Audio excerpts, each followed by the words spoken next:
네, 오래된 튼살은 치료가 더 어려울 수 있지만 앞에서 알려드린 방법으로 접근을 하면 완치는 아니더라도 대부분의 경우 개선이 가능합니다.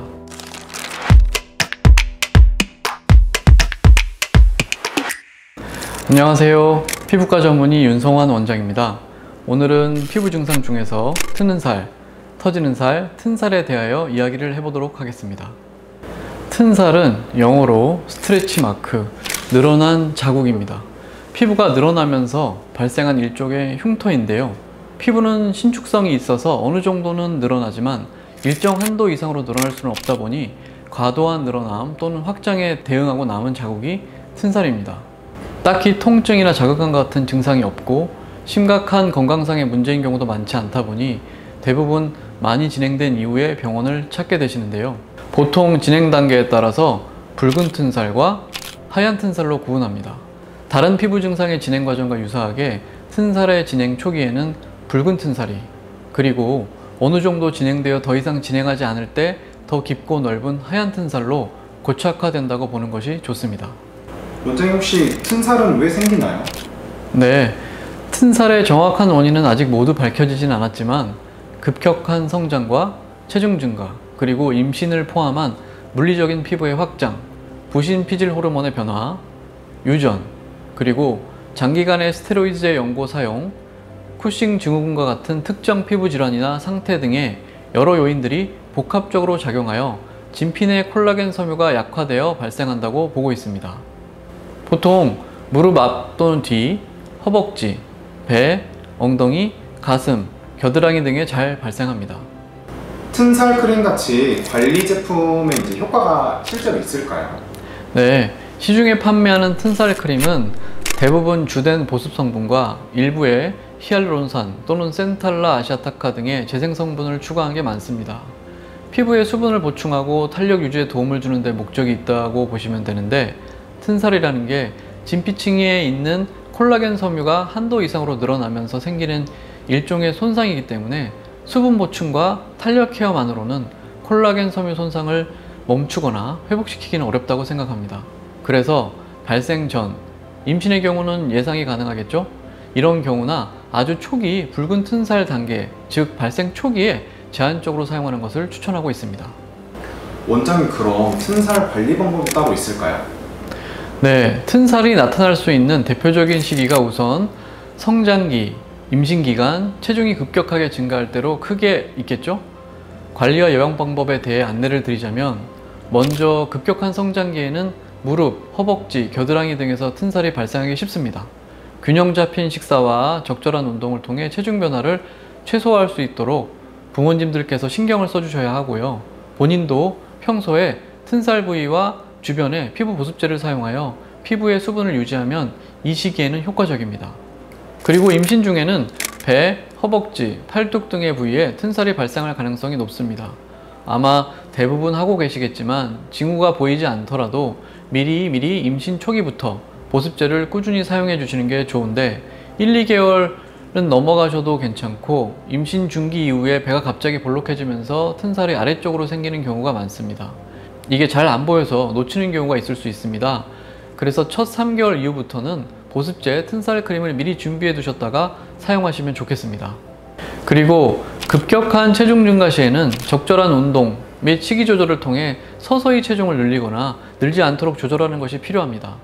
지속적인 적절한 보습제의 사용도 중요합니다. 세 가지 모두 똑같죠? 보습하고 튼살 크림을 미리 바른다. 이게 가장 중요합니다.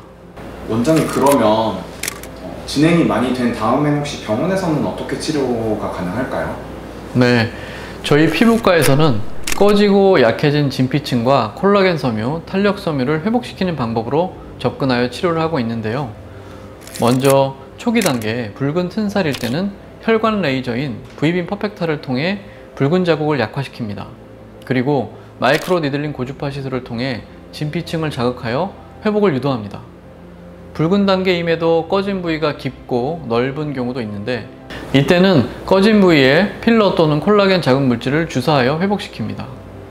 이러한 치료 방법들은 흰색 튼살에도 효과가 있지만 이보다 붉은 초기 튼살에 더 효과적입니다. 원장님, 그러면 완치까지 기간은 얼마나 걸릴까요?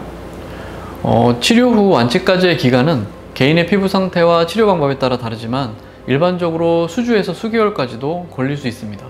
초기일수록 빠르고 흰색 튼살로 넘어갈수록 오래 걸린다고 생각하시면 되겠습니다. 혹시 그 붉은 튼살일 때는 치료하면 좀 완벽하게 없어질까요? 붉은 튼살이 초기 단계이긴 하지만 개인차가 있어서 완전이라고는 할 수 없고 상당한 개선은 가능합니다. 이 시기에 치료를 받으면 효과가 더 빠르고 좋기 때문에 저는 항상 이 시기에 치료를 받으시라고 권해드리는 편입니다. 원장님, 그러면 상당하다는 게 혹시 어느 정도까지의 치료가 되는 걸 말씀하실까요?